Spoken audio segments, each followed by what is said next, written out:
एक बार की बात है। एक गांव में एक लड़का रहता था। वो लड़का पढ़ाई में बहुत होशियार था, लेकिन उसकी पढ़ाई नहीं हो पाती थी क्योंकि वो लड़का अपना घर भी चलाया करता था। वो रोज अपने खेत में जाता, दिन भर वहां काम करता और शाम को घर वापस आकर वो थोड़ी बहुत पढ़ाई कर लिया करता था।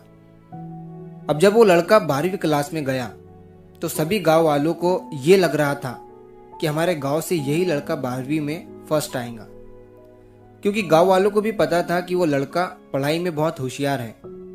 तो 12वीं का एग्ज़ाम आया, लड़के ने एग्ज़ाम दिया और जब 12वीं का रिजल्ट आया तो वो लड़का किसी कारण से एक सब्जेक्ट में फेल हो गया।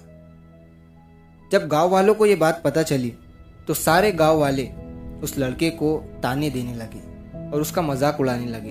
वो जब भी अपने घर से खेत की तरफ जाता तो उस रास्ते पर उसे जितने लोग मिलते वो सब उसे ताने देते रहते।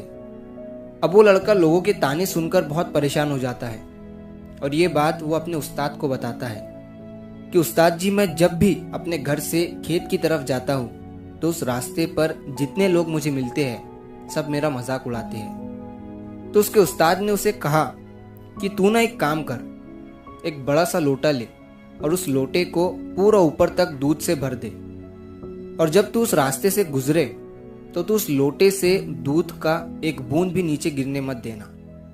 लड़के ने एक दिन वैसा ही किया।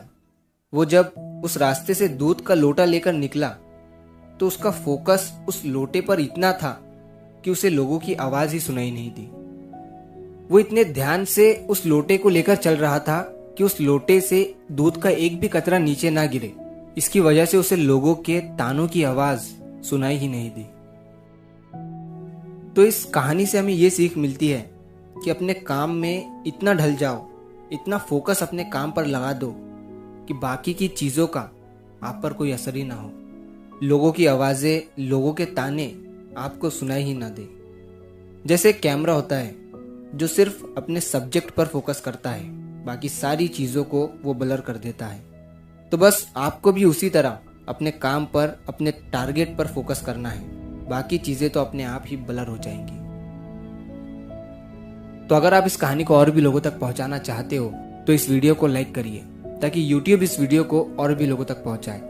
और अगर कहानी अच्छी लगी हो तो हमारे चैनल को सब्सक्राइब जरूर करिए।